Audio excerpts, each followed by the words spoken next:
click this and see if we can get started here. Good afternoon. Okay, I think I'm a little ahead of myself here. I'd like to start and talk a little bit about PulteGroup and a little bit about our story. So those of you that may not know who we are, we're one of the largest home builders in the U.S. if you look at revenues, closings, or market cap. We've been in existence over 60 years. We had a founder by the name of Bill Pulte that built his first house at age 17 in Michigan and built a company that to this day has built over 500,000 houses in the U.S. During that time frame. Some financial statistics on us, about $4.8 billion in sales in 2012, which is a big drop from what I'm going to talk to you about in this story here. We have about 3,700 employees today in our organization. Our headquarters today are in Bloomfield Hills, Michigan. We've announced we're moving to Atlanta in the summer of 2014. You may know our brands, like you know our company. Pulte Homes is one of our brands for kind of first move-up home buyers. Centex Homes, which is big in the South, is a first-time home buyer.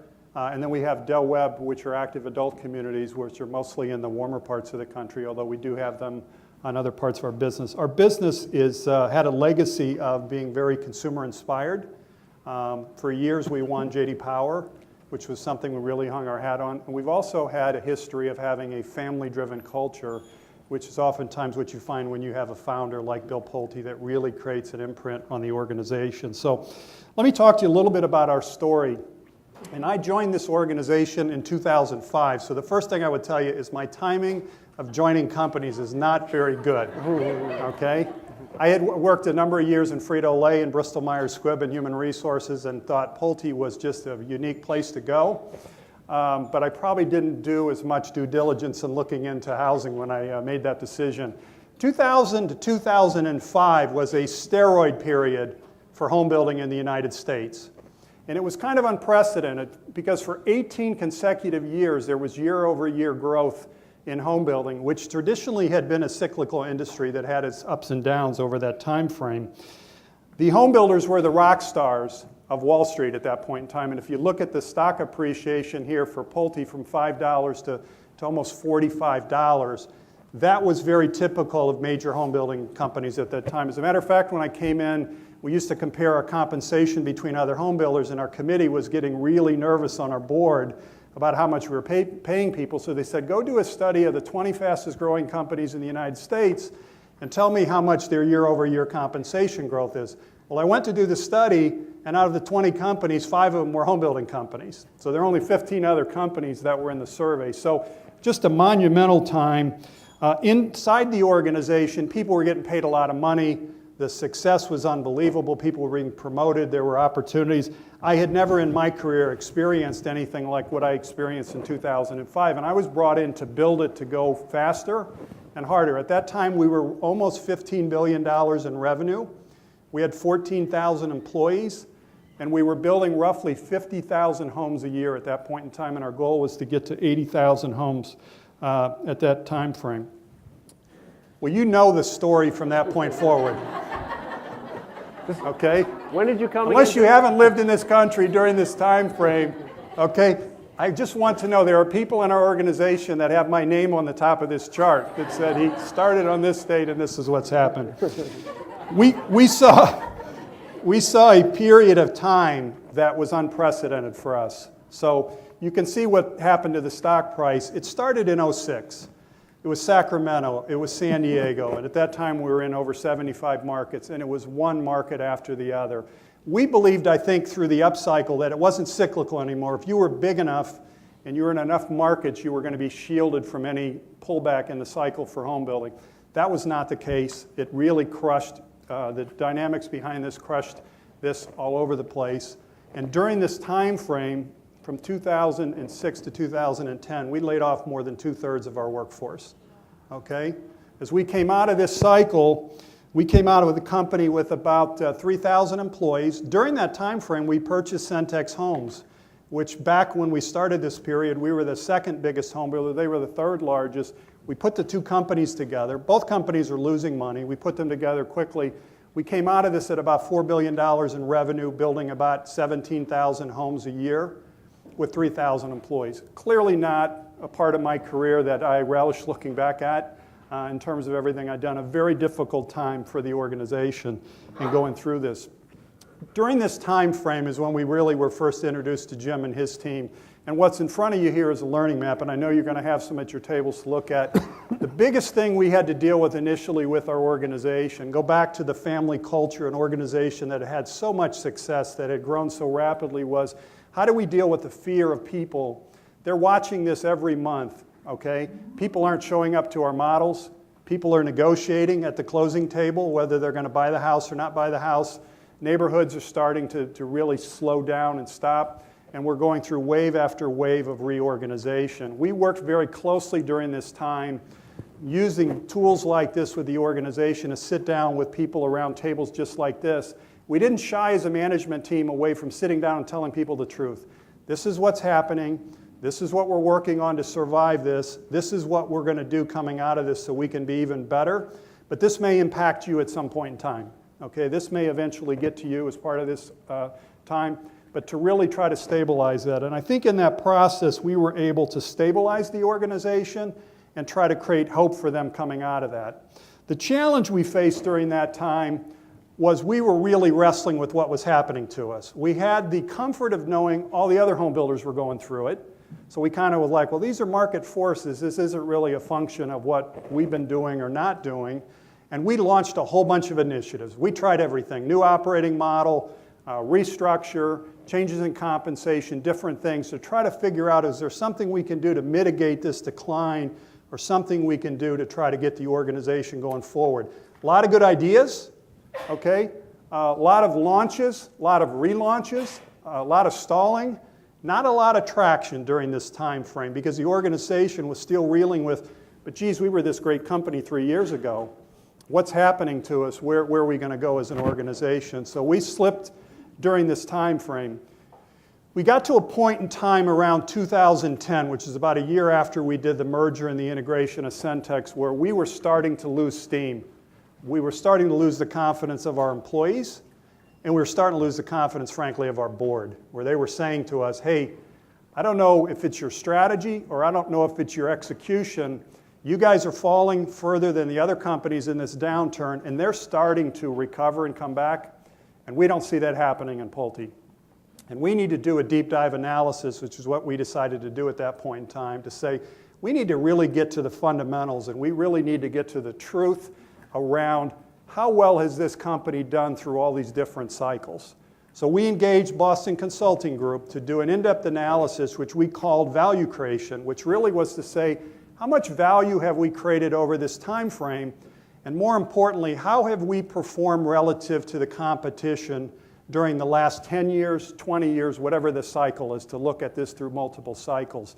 And the data that they brought back to us in this process was very humbling. So we asked for it. Now, leading up to this, I will tell you, we were an organization, we didn't particularly like consultants because we felt like we had all the answers. I know there's a lot of consultants in here. We didn't really need them. Nor did I think we were at that point vulnerable enough to put our egos in check to say we're willing to let somebody else come in here and look under the hood and really do an analysis of our organization. We're going to do it open to our board, and we're going to share this information. This was not very compelling. We were great at deploying capital and driving revenue, but on all the other functional measures, we were third or fourth quartile amongst our peers. This was a company that had tremendous pride. This was not our perception. If you'd asked the 3,700 people, rate yourself on how you think we're doing, nobody would have given us a D. Most of us would have said we're an A or a B, because the way we were keeping score, we were doing pretty well, and we weren't dealing with the truth around this. So this was a very humbling exercise for the leadership in the group, which was the CEO, and at that time we had flattened the top levels. We had 11 people in the company. So we got into a lot of debates with the consultants around this data can't be right. Boy, it seemed like we were really doing good during this cycle. We must have been better. What it showed over 20 years is we never got above the third quartile. So even though people got paid a ton of money, we were as good as the cycle. And we were actually worse in the down cycle than the up cycle because we had a business model where we really weren't looking at the facts. And I may sound critical or constructive or provocateur. You don't have to be as big as I am to do that. But I think we've got to be comfortable as an organization being critical of our own performance, because if we can't do that, we can't improve. And that was important. So we went through this, okay, and as we got into this whole thing, we got into a bit of a debate. We had part of our team that would say, we know what the financials are, we know what our performance is, we need to change the metrics and the things we focus on, and we just need to go out and tell people to do it, okay? Part of the problem with that analysis was the facts around our performance was different than the facts around our behaviors and our leadership in bringing about change. So was the issue of strategy, or was it an issue in execution? Okay? The left-brain thinkers, which were the BCG consultants and some of the other people on the team, were like, we got the formula now, we just need to go tell people to do it, and if they don't do it or they're not accountable, it's not going to change. The other half of the group, okay, was saying, you know what? The problem's us, it's not the organization, because we had a lot of finger pointing and other things, obviously, when you get this data. The problem is we're not leading effectively, we're not good at execution, we're not good at some of the things we need to do. And this is where I brought Jim in to really help us as a team, because I recognized if we didn't get to the right brain, the emotional, the commitment, okay, the leadership things, if people couldn't internalize this, we would fail again. It would be, value creation would be the next silver bullet. We would launch this thing, it would fail because we wouldn't get the commitment, we wouldn't have the buy-in, we wouldn't work as a team collectively, and we wouldn't be successful in this process. So we really did this, and I'm going to let Jim talk about the practices and some of the tools we brought to life to do this, but that was a huge revelation for us. If we had not done that, if we had stopped with the financial analysis and launch, I guarantee you, we might have got back to the median of the peer group, but we wouldn't clearly be where we are today and not have the momentum I feel we have going forward. So we had a big period of accepting the truth. And I would tell you that probably took 6 to 9 months and a lot of meetings and a lot of frustrated. She said irritating before. It was very irritating. It's very irritating to get each of us to accept, you know what, I might be the problem. Okay, we can say it's the field's problem or the corporate problem or whatever else. The problem really starts in this room. The other thing we recognized was, given the cycle we had been through, the organization wasn't going to give us a lot more chances. And maybe not the board wasn't going to give us the chances as well. That at some point you lose steam with change management when you constantly are launching things and retracking and retrading them going forward. So we needed to get it right this time. Jim's going to talk about some of these things that we did as part of this process with a leadership group. I will tell you this has fundamentally changed the way we function and act as a team and how we're viewed in the organization. These are some numbers up here, and they may not mean a lot to you. They mean a lot to me. The 11 was our leadership team. The 3,500 is the total number of employees we have in the organization. The 65 is the next critical group of leaders. So those would be our market presidents and the direct reports of the leadership team. And the 250 is the number of managers we had in the organization. We made a very conscious decision early on that as an 11, we needed to work and be co-accountable to each other in terms of what we're doing. But we also needed to make the 65 advocates for the change, and we needed to involve them in the change.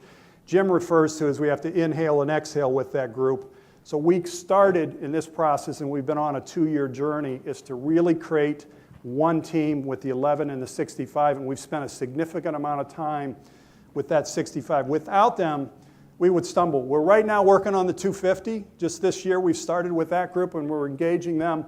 But we didn't go out to the 3,500 and say, hey, we did an analysis, the consultants told us what we're doing wrong, we got a new formula, we're really committed this time, we're going to get it right this time. But we really started working on this with the 11 and the 65. We communicated to the 3,500, but we didn't try to engage them all at once. The biggest thing that our teams told us and the 65 told us is pick your strategy, involve us as part of that, we want to understand it, but stay the course. Don't change course in the middle of this thing. We lose traction, we lose confidence. When we went through that period of silver bullets back and forth, what we didn't recognize was we created a lot of organizational damage by continually launching things and being unsuccessful with those. So that has probably been our biggest learning. Here's what we've seen happen as part of that time. So this takes you back to 2012, and you can see the stock price growth. We were the highest growing stock on the S&P from 2012 to 13. Now, I will tell you, we didn't have a very good 11 to 12, okay? But since we got focused on the truths around our performance and the truths around our behavior, we told Wall Street what we were going to do. We have delivered on that every quarter. We have very positive momentum in terms of where we're going. We obviously are getting a lift from what's happening in the market. I'm not going to dispute that. But our fundamentals, back to the truths around our performance and our behaviors in terms of how we evaluate today, we've seen significant growth and improvement in those areas. The other thing we did as part of this process is we engaged the 65. We recognized in this process that not only did we need to focus on the right things in terms of performance improvement, focus on making the 65 advocates, but we also needed to paint a future picture for the organization, where we wanted to take the organization. So we worked very closely with the 65 to craft the vision and destination of where we're going. We rolled this out at the beginning of this year after 5 very good quarters of performance, so we had the confidence that we could go out and talk to the organization about it at that time. And we've got people very engaged around where we're going as an organization. So we're very positive about the momentum. The momentum that's happening in our industry is helping us. It's a very good time to buy a house, by the way. Things are good. But the biggest learning for me, and Jim can talk about this a little bit, is we're a much better company coming out of this than we were going into it in 2005. And I don't think we would have been here today if we didn't have to deal with the truths around who we really were and what our real performance was, and personally how each person impacted the performance in the company. So, Jim? Cool. Thank you. And yes, he was a professional basketball player. And he said if he was 3 inches taller, he'd probably still be in the league. But real quick, just a couple things. One, we were fortunate enough to write a book in 2008, The Art of Engagement. One of the key conclusions of that was that we forgot that human beings work here. And so when you begin to look at truth-telling, it has to make sense for real human beings. One of the biggest frustrations I think that I have is when you look at many CEOs that we work with, or senior leaders, or just team leaders, I can't tell you how many times they have told their people that the train has left the station, the ship has sailed, and we're not going back for a new destination, and we're going to get the right people in the right seats of the bus. And all it does is keep people away from company buses, trains, and boats. It doesn't do a darn thing to engage them and to really allow them to feel safe to tell the truth. As a matter of fact, the opposite is true, and that is if we're going to tell the truth, and we're going to use truth-telling as a catalyst for change, the first story we're going to tell is one of empathy, not one of destination. And so how do we begin to really realize that and begin to understand that? Because in all honesty, people do not want to be exercised, they do not want to be put through some kind of activities, and they sure as hell don't want to be change managed. They want to be part of something bigger than themselves that they feel where their respect, their ideas, and how they feel is validated. So how do we begin to do that to mobilize the heads, the hearts, and the hands of people, which is exactly what happened at Pulte. So if you begin to look at that, one person I know fairly well is Alan Deutschman. This is fascinating. If you haven't read Alan's book, it's called Change or Die. Alan's research shows that the 90% of the people that every year that have heart surgery, bypass or heart replacement, and are told that they must change their life, and if they don't, they will die, choose death. So this issue of change, whether it's change or die, guess what? Most people choose death. Now, it doesn't have to be that way if you come at it differently. What we find is many of the physicians believe that people won't change, so they don't even have the confidence that they will change and begin to look at how they can be part of that change process. But the first thing that when we really look at this, we do not tell truth in our companies. I've never found a company, I've worked with over 800, where we tell truth in the companies. There's only 3 places we tell the truth: the hallway, the bathroom, and the water cooler. As a matter of fact, how many of you have ever been at a meeting, not at your current company, where you went to the meeting and you left with somebody that you trusted, and you went to the restroom with them, but before you said something, you did this? You're all laughing because you did it. Why are you laughing? Because it's true. And what's true? You didn't think it was safe to say what you really thought. Are you kidding me? As a country, as a company, as an organization, we never have more needed the human capital that's in our organizations, but yet we haven't made it safe for them to tell us what they really think. It's an impossible impediment to success. So as you begin to look at this, what you begin to talk about, how do we change that? How do we get it out of the bathroom, onto the table, and how do we make it safe for people to say what they really think? Now, there are several things that we have. We have a 4-step process. Time is so short, I could actually talk about this for hours, but I'm going to just give you 4 examples of exactly what we did at Pulte. And again, this is taking people with you and validating how they feel, not trying to put them through an exercise.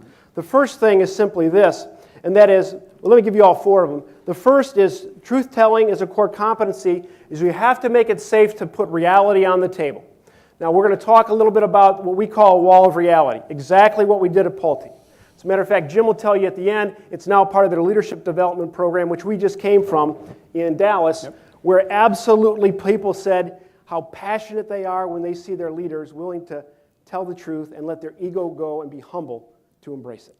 The second piece here is truth statements. So how do we get absolutely crisp about the things that are truthful that we're unwilling to admit? The third thing here is new behavioral contracts. How do we create new standards with teams? Now, this is primarily teams where our behaviors became the pace car for the change we expect in others. And how do we get really clear with that? And then the fourth one is, how do we make it personal and how do we make it public? Okay, now these are 4 steps that are really powerful. And if I can give you as much, so the first one is that how do you create the environment for people to tell the truth? This wall of reality is a simple process. You ask people to identify, and we're going to give you a little chance in a few minutes, to identify the things you're creatively dissatisfied with, where we round the corners, where we don't tell the truth, where we think we're slow to react to. They can be marketplace, strategy, operational, organizational, cultural, or behavioral. Put it all up there. Create a safe haven to have the conversations we don't know how to have. And people will put them up there if the next person next to you. And then you see that as a system. And as a system, you can begin to affinity group what are the things that we really are creatively dissatisfied. Now, one of the things you're going to find is that I've had more leaders say, are you kidding me? We're paying you to create a bitch session. I said, no. We're going to go from cynicism and skepticism to interest and exploration to confidence and hope to advocacy. And the only way to do that is to get the conflict on the table and share vulnerability in that process. And then share co-creation. So literally, when you put all that up there, 2 of the questions you often ask any team that's going through truth is, how have you contributed to that? And how have you benefited from it? And how successful will we be if we don't change it? And what does it look like when it changes? Now, the fact of the matter is that since we're all vulnerable, we're all willing to go there. No one of us are more guilty than the other in this reality we don't like.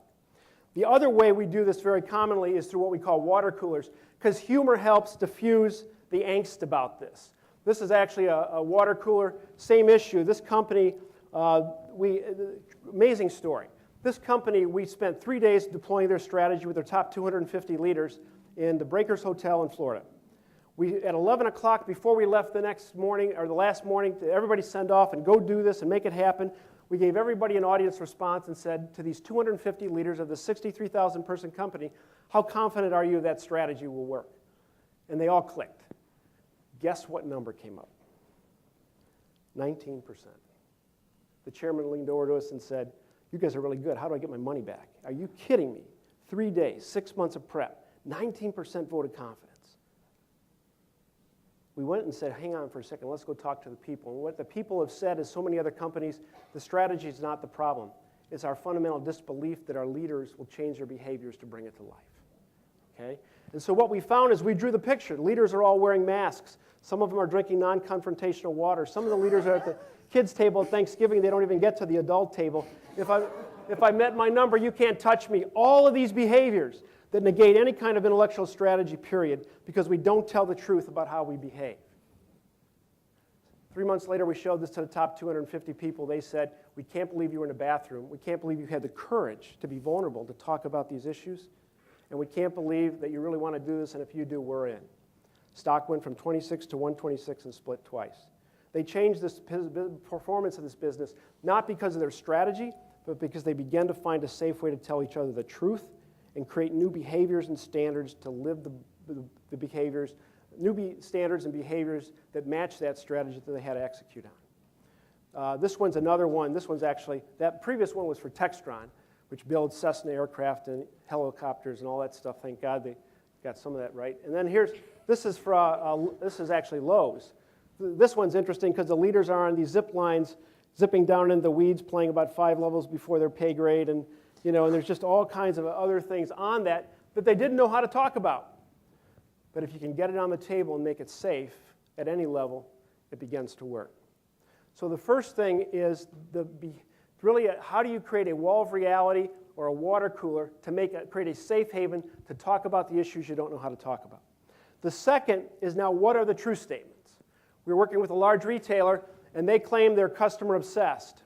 I won't use the other word because you'll know who it is. Customer obsessed. But the truth was, they weren't obsessed about customers. They were obsessed about finances. And everything they did lived that to be true. These were, I hope you don't mind, Jim. I don't know if I asked you, but these were gems. We do not ask or probe the business for performance, and we don't know the difference between good and lucky. Are you kidding me? Are you kidding me? How many divisions? 23. 23 divisions where they're admitting we don't have a clue which ones are lucky and which ones are good. And as a result, the way we run this business is not based on a performance standard that we can accept. The second one, we look for consensus on issues, just need an informed decision. The third one, a culture of execution. We don't dig into the details of why we perform a certain way. The fourth one was almost fatal. The other guy needs to do more, corporate or field. The field doesn't know how to run the business, and we need to control everything at corporate. Actually, until we changed this, we didn't have a chance. The field had no trust in the headquarters, absolutely none. They thought they were incompetent, looking for a silver bullet. And the headquarters thought that these guys in the field didn't know how to run and surely didn't know how to run the new home building business that we wanted to create. Until we got absolutely clear on that, we had no chance. And once we did, then we began to look at the performance he talked about. The next one is, we're impatient of not immediate results. We lose focus. We don't hold people accountable for delivering. The point on this is you have to write these the way they are and the way they feel, so that 3 months later, when you look at them, you can't look at them and say, we haven't done anything about it, and feel like you are a leader that is honest with yourself. They have to sting. Because this is what people really believe and feel when you take the time to make it safe to talk about it. The third thing that we do in this process is to create behavioral ground rules. Behavioral ground rules are for the team, the new standards on how you're going to behave to execute against both your strategy, but more importantly, the truths that you've identified. Does that make sense? Now, this is very important because people will not change in many cases unless together you decide how you're going to do this. The best example I could give you is that when you look at Alcoholics Anonymous and Weight Watchers, in many cases people don't stop drinking or change their weight because of weight or alcohol. They change because they make commitments to other human beings. The peer pressure of that becomes profound. I will also tell you there's some phenomenal books on war, if you want to go read them, about how people from different urban areas in this country come that they don't like each other's music, don't like each other's hair, and if they were in those communities, might be in different gangs. But they die for each other in Iraq or Afghanistan, and you got to sit there and say, what the heck is going on? How can that happen? And the bottom line is there becomes this peer contract, this absolute belief that you really don't die for your country, you die for your buddies, and you don't want to let them down. Look at any championship performance, anywhere, where people are authentically and intimately involved, and you'll find that it's all around not wanting to let each other down. So if you go from honesty in terms of wall of reality or water cooler for a safe haven to talk about the truth, to the truth statements that you make it absolutely clear what we're creatively dissatisfied and really is true, to now these behavioral ground rules that we lock and load on and really are going to hold each other accountable to. And these were Pulte's. Matter of fact, the way we do this, we rate the importance of them, the current performance of it, and the gap, and then every quarter we go after how is this team behaving individually and collectively on these behavioral ground rules. And their score to start was a 4.3 on a scale of 10. Not very good. Not very good. Matter of fact, they took it to the top 65 to have them tell us how are we performing. And they're taking it to every place you can to say, this is the transparent standard we want to use in terms of our behaviors. Leading this change would come off us telling each other the truth and getting that validated from you.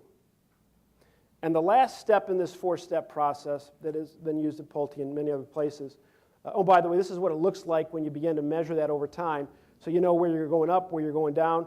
But as you well know, culture and behaviors will eat strategy for lunch 7 days a week. Okay? Again, I said it before, but your leadership behaviors are the pace car for change. And again, most leaders feel that what I would say for most, there's a book that needs to be written, What You're Waiting For Will Never Come. For most leaders, it's intellectual for them, but emotional, behavioral for everybody else, that doesn't work. Start by the team telling each other the truth, figuring out how to get truthful statements, and then figure out what are the behaviors and how that works. And then the last step, we actually do a very simple process with the people of the team. Now this can work not only for their senior team of this $5 billion company, but it can work for any team, anywhere. And that is, how do you now publicly provide each other feedback? The front of the card says admire. What do I admire about you that we need to continue to get if we're going to achieve the performance we set out to achieve? And the back of the card says, what do we need from you that we're not getting, that if we don't, we won't be successful. And oh, by the way, you fill that out for each other, and it's a public process. So you pass it around, you fill them all out, you go back, and what did you hear on the positive, and what did you hear on need more? And this is where it's really important. And now you become each other's swim buddy. Because you're there to hold them accountable, but you absolutely will not let them fail on taking their behavior to the next level on the truths that we identified that are holding us back from performing at a much higher level.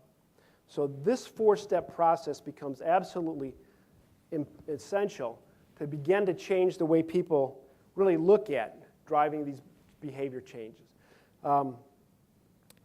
It's almost, I don't know how you would say it, but we had not a single believer in the first other than Jim, to where we finally found a few more believers to where... Yeah, I would say it's fair. After our first meeting, we met in the airport hotel in Detroit in the basement, and the process almost died at the end of that meeting because people were really struggling with, why are we doing this? Why don't we just go tell people what to do? And what I think you got to appreciate in this process is people always refer to this as the soft stuff. This is not soft stuff, okay? This is not soft stuff to admit to your team, other senior team members that I'm part of the problem here, and we got to work together in this whole thing because we're all in this together. So I would tell you, it is a bumpy process to get started. The process works itself now. I don't have to lead this process with the team in terms of what we're doing. The team asks for it, and this is how we keep score in terms of how we're doing. And it's built us trust and confidence with the 65. We're now working with the 65 and their teams, which is the 250, which is what Jim and I just came from. We're bringing intact teams together, 3 intact teams together for 2.5 days, and we're taking them through the same process. And it has been a home run in terms of really getting these teams to be high-performing and working together. We had teams, I think, in the last 3 days that say, we all have our own version of the truth, but we don't have a shared version of truth. Therefore, we don't have a shared response to that truth. This is the first time there are some surprises, but now that we know what we're going to go after, the commitment to do that and the energy to do that, you can't fabricate the kind of responses. The context here is performance, too. It's not culture change. The work we're doing here is all grounded in improving performance and leveraging this to help us improve performance. And I think it's a really key aspect of this. So we are on a performance improvement trend, and we view this as kind of the fuel we put in the tank to help do that. So this is always in the context of improving performance. I was hoping we'd have a little more time, but I should have been smarter than that. But we're going to give you something to even be able to go do this. On your tables, if you just turn them over real quick, there are large maps of this canyon, and then there are small versions of that, 11 by 17s. Do you see that? So really you want to look at this side of it, right here. So now if you wanted to go do this without having to know how to create a wall or how to have an artist draw you a picture of all the things people are saying in the hallways but don't know how to talk about together, the way that we would do this is take this canyon and take Post-it notes. There are Post-it notes here. Again, I'm going to tell you how to do it. We're not going to have time to actually do it. But you would take the Post-it notes and first of all look at this canyon where you look at the leaders that are up at the front and then the canyon between the managers and the canyon between the doers and all the stuff that's going on here and the tornado that's ripping change and all this stuff. This becomes a little bit comical. I love the one in here where somebody's getting ripped like the old Tarzan movies where you're getting torn from both arms by the leaders telling you one thing and the doers telling you something else. It's an attempt to add some humor. This becomes a safe way to have the conversation.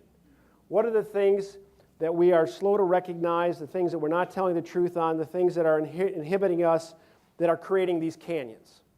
And if you did that with the Post-it notes, you could put all those on the canyon and begin to talk as a team, what are all the things here that are most relevant to us? I'd get them all on the page. Then as a team, you get to get only 3 checks and say, if you could just check 3 of them that are most relevant that we must address, what are they? And then you look at it and you'll probably have 3 to 5. Then you can reword those into true statements. Are you following me? So it's because you're building it yourself. Remember, people will tolerate the conclusions of their leaders, but they'll act on their own. If these are their own conclusions, it's real important to the change process. And then once you develop the true statements, you can decide how are we going to address those. It could be with the behaviors, there may be something else. But having this practice field in a safe way to do that becomes extremely important because people don't know how to do that. I can't tell you how many people just say, how do we have this conversation? Because we can't separate the issues from the individuals and don't effectively have sort of a third way to do that that's safe. Does that make sense? So, by the way, the book I mentioned, if anybody wants to give me a card, I'll begin to send it. These are on our website. You can't have the big ones. You can have the small ones. If you have any questions, we can give you any information you need on how to just go do that. Is that fair? Fair enough? Kind of half understand it, even though we had hoped that maybe you'd write some of your thoughts and your organizations down. But you get it's pretty simple on how you do that. This just becomes the excuse that gives you the permission to do that. Okay? By the way, we drew this in 1992. And there's only been one organization that thought it was not relevant, and they're out of business. So other than that, so the canyon, do it yourself, and then truth-telling is a catalyst for change. Why this really works is it conveys to people you understand their value. This is really important. If there's nothing else you forget, or remember, forget it all. But remember, Jay Leno had a great comment about comedy. Now, comedy is all about emotional intelligence, and emotional intelligence is often all about feelings. Okay? He said that the great comedians have the ability to convey to the audience that they understand their predicament before they have to tell you. Just think about that for a second. Understand their predicament before they have to tell you. Now, as you've been in those audiences, you say, I felt that, I know that. How did they know that? It's funny. That's exactly what this is. Truth-telling is you've got to validate those feelings in a way that we now have it safe to talk about. So you convey to people you value their predicament before they have to tell you. You make it safe through humor to discuss the critical items that we're not discussing. You allow the people the freedom and safety to lay out the real issues. Invite the group to pick the priorities. Build co-vulnerability with contribution questions. How have you contributed? Ask how successful we'd be if we don't change the picture. And let the spirit of co-accountability and co-creation lead you forward, with the truth being the base of that. Now, with that being said, I think I'm going to ask Jim to wrap up. So all of this has happened, now what? Now what? Okay. We're doing time-wise. Here's some conclusions, I guess, from what we talked about here today. I mentioned this before. This is all about results. This started with the truth around our performance and the results we wanted to achieve, and we really used that as the linchpin for the changes we wanted to make in the organization, and we've been very successful up to now, and I have very great confidence in the future that our results are going to continue to be there. The biggest impact, I think, was getting the coalition of the 65. If this had just been the 11, without the 65 as a coalition, we would have never had traction in the organization. So the time we spent with that group over the last 2 years has been very helpful. When we first started, it felt like 2 very different groups. We built our wall, we shared our wall with them, they created their own wall. Their wall looked a little different than ours. We had to go back and reflect on our wall and say, well, maybe our reality isn't really the reality of what's going on here. They give us feedback on the ground rules. The last chart he put up, you remember there was a red arrow on there? That was one of the last meetings where they said, stop with you're starting back with the initiatives again, slow down. You promised us that for every one you start, you're going to stop when you're not doing that. And that's the two-way feedback and dialogue we want to have. What are the things we're doing that are getting in the way of the results we're trying to get? We have a very good dialogue with that group. As Jim mentioned, we're now working on their teams, okay, as part of this process. But they're leading that process. They led all the vision destination communication, and they are now leading this work with their teams as we continue to work on our team. I think what we've learned through this process from the down cycle, as we're coming out of this process, as I mentioned earlier, is key. And I think it's a new basis for how we think about change and how we think about leadership in terms of things we're doing. We had a lot of silver bullets we were trying to do around leadership development, around culture change during that silver bullet cycle. I think I have a very different view today around how you can effectively approach change in a different way. And Jim's group has been a big help to us in really thinking about this. Part of it's a mindset, part of it's patience. And we were very, very impatient. And we've learned that sometimes slow is better than fast, because when you go out to the 3,500 and you start talking to them and you don't have everyone in between who's an advocate for what you're trying to do, it stalls, you don't get the traction you want. The other thing that's really key here is you really know you're starting to make progress when you have new routines and new habits of how you conduct a meeting, how you make decisions, and we didn't talk about a lot of that today. How you have a more open and candid dialogue, which sometimes is bumpier in meetings now, but more things are happening in the meeting than outside the meeting is part of that, and that's a big thing. That takes a really long time. So I think you told me it's 200 days or something to change a habit. It takes a long time for people to change habits. What's important now is there's enough feedback mechanisms that if I go revert back, somebody's saying something to me. Or saying, hey, you're doing X, Y, or Z, or we're doing X, Y, or Z, or we need to slow down, or we need to do that. So a lot of the processes and practices we brought to place are self-policing now, or there's feedback as part of that process. And it's been, I think, been very essential to the kind of change we're having. We're getting good performance, which is a big accelerant to what we're trying to do, which is really helping things. So, where do we go? Questions? Over, yep. Right here. So I'm curious how whether you've had any leadership changes since you started this, and how in my organization, we start things like this and everybody buys in, and then somebody shifts places and it loses momentum, and somebody doesn't know how they got here. I'm just wondering how you sustain it. We made some leadership changes in 2010 and 2011 as we were first getting into this work. We recognized some of the behavioral leadership opportunities we had as part of this, and we made some. We haven't had to make as many since. We've had some people leave, not a significant amount. And we've had people on a different trajectory around some of this change. Some have been a little bit slower adopters as part of the process. But when we flattened the organization, because we used to have one more level in the organization, and we flattened that, and we have a larger operating team now, we found that in terms of advocacy, speed of change, communication, that it made a big difference. And we also now have a team, I think, that's more vulnerable, less ego-driven, and more willing to work as a team, where in the past, you know, the legacy guys, and I want to be careful what I say, the people that made a ton of money during the boom weren't necessarily our best people when we went through the downturn. I never believed we were as good as we were during that time frame, because I came in late to the party, because everybody was doing really well. A lot of people, I think, really believed that it was because of what they were personally doing.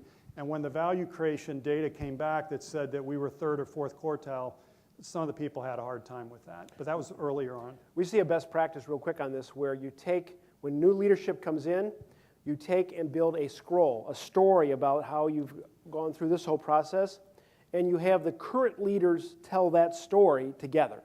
And you take the time you would normally spend on that and multiply it by 5. Because if they don't get the emotion of it, the intellect of it will not be enough. And so literally, when you think you might say, go talk to Tom, and Tom will, you go to lunch with Tom and you'll figure all this out, we'll take 4 hours with the 2 new leaders going through it step by step, having the leaders that went through it explain the content and the emotion of what they went through, which now makes it clear that it's really important. I give our CEO a lot of credit for being vulnerable enough and open enough to go out and get the truth in terms of our performance, and then have the willingness to work through this process. Without him, we wouldn't have been able to do this, and he was willing to do that. I would tell you, some of our former leaders would have never wanted a consultants in, and we would have spent years debating the data, how it wasn't relevant, that our business was different or our competitors were different. That's when I recognized, when we got into this, that we're keeping score differently. We're very internally focused. Even though we're trying really hard, if you don't get to the truth and get to the facts and the data, boy, you got a lot of opinions, you got a lot of different perspectives, and you never make any traction as part of this. Back here. One of the pieces that really resonated with me was the early conversation about having an intellectual conversation with people who are going through it on an emotional basis, and getting leaders who have been very successful because of their analytics to now spend time and figure out how do we deal with the emotional side. If you could dive deeper both in your personal experience for this one and more general, how do you get folks who are very analytical to start embracing and figuring out, I need to solve for the emotional? I'm going to ask Jim to talk to that, thanks. because Jim was a huge help getting me from meeting 1 to meeting 2, because that was exactly the issue we were wrestling with. We have a lot of financial executives in a lot of our key jobs. They're not necessarily construction people. Well, let's assume you don't do a lobotomy. So I think the challenge is, first and foremost, to be empathetic with them. And that means to understand that all their training did not provide any route to really understand this from an empathetic standpoint. I think the second thing is that, in the end, most leaders want performance. And so if they begin to realize that it resonates with their people, and this really is important, I think that's a second. But probably the one, and I can think of 2 leaders of 2 very large companies that threatened to not have the session the day before, even the morning of. But when they began to see the conversations that it unleashed, that they had not been having, they began to turn. They began to turn because they knew that the rest, going one-off or going is too slow, and they began to realize, I can't tell you how many have said, these are some of the best conversations we've ever had on the most difficult issues that we've struggled with. And so, not to sort of get them, expect that they'll commit all at the beginning, but if they get a little teaser and then they get to see it, then I think they'll come around. But, sort of work with them and meet them where they are rather than try to change them, from a distance. We got into this in the second meeting, and one of probably our most influential field leader, who has a financial background, Harmon, said at the end of the meeting, now we're really getting to the stuff that's getting in the way. Once we got into this, he said, okay, now we're really starting to talk about the stuff that's kept us from being successful as an organization. And that's where, I don't know that it was the CEO, it was when he heard that and others started to hear that. So it isn't always the CEO that makes that happen. It's unlocking 1 or 2 people in the group, and the others will follow. And we've found that to be the case. I'm talking about Harmon. Yep. So more back here. Hi, thanks for a great talk. This is a question for Jim, and I'm wondering how many times you encounter companies who are able to do this a little bit on a proactive basis versus, being in a situation where everything is looking like it's on that map. Yeah. Geez. I think there are teams that have a culture that it's proactive, and I think we've seen those. It's the real problem becomes, and I feel this even myself in our own company, and that is, fear just keeps coming into that mix, and we all have a fear that we will no longer be relevant in the future, that we won't be as valuable or we won't be able to do what's needed in the future. And what you find is people begin to really be fearful to let go of things that they think they're valued for. And so that's a big impediment to that. I think if you can break that, I think you've got a chance. But I think it's a little hard because there's just this natural force that causes us to want to protect ourselves first. So there are some, but as far as truth-telling, I just think first of all, the higher you go, the rarer it becomes. And the other is the longer you're there, the tougher it becomes. And so both of those fight against it. But it's a little bit like I don't know, this is probably a poor analogy, but I don't know why grass can't grow, but weeds always grow. But I actually believe the human spirit is like a weed, and you give it a little reason to grow, a little crack in the sidewalk, and it'll flourish. So no matter how many times you feel like you've been in an environment that's been punitive, if you think there's a little bit of light that people really might want to hear how you feel and care about what's real, it's amazing how fast they come back to that place. Good.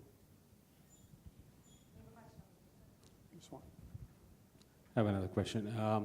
You talked about high-performance teams.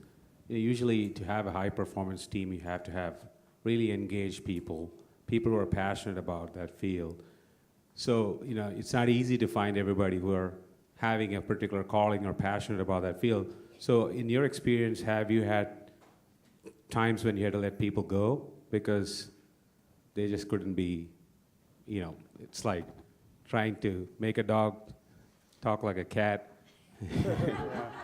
We've had, I guess what I would say to you is we've let a lot of people go during the down cycle. So when you get to 2010, we probably are our best people left. We actually let a lot of really good people go as part of that.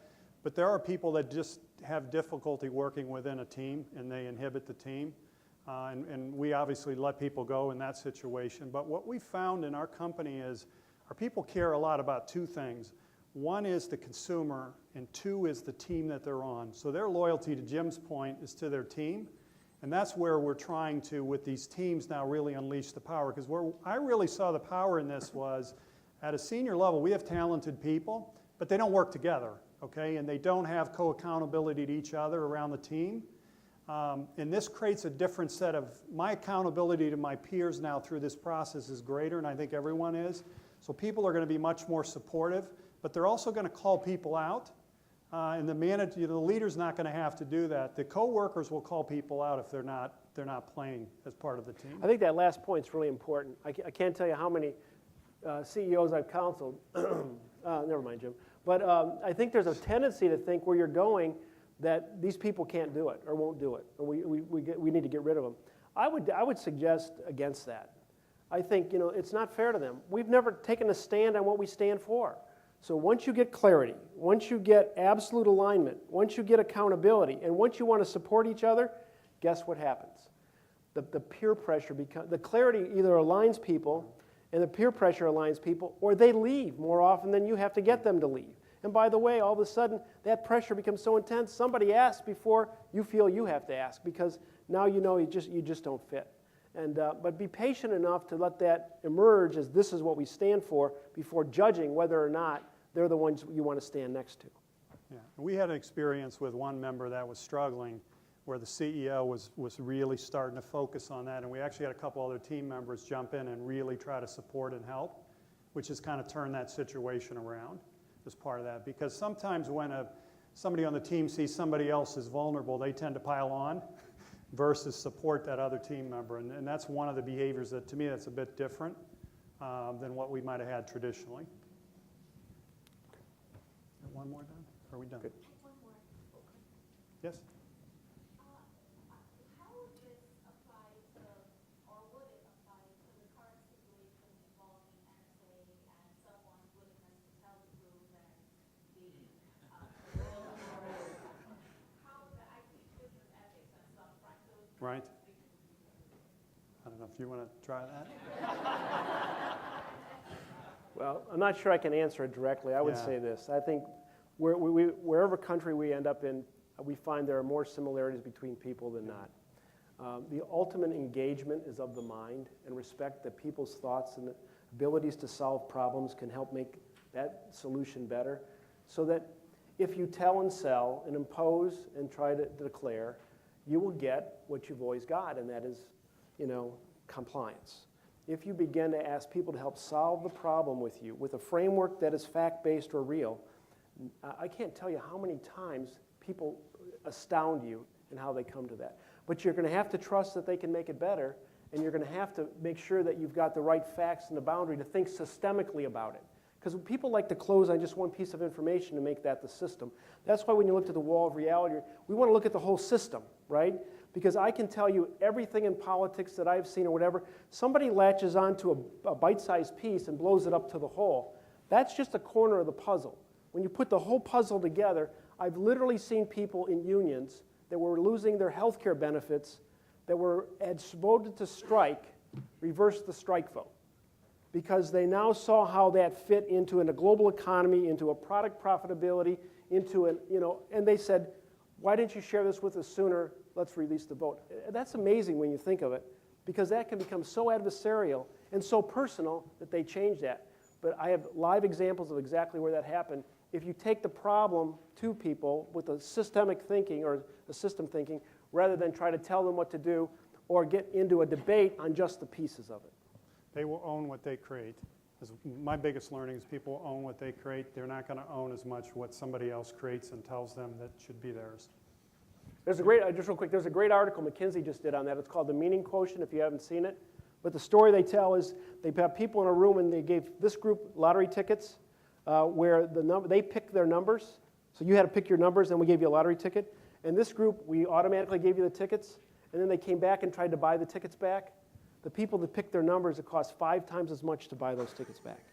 5 times as much, just on the point Jim just talked about. Great. Thank you. Well, thank you. Thank you.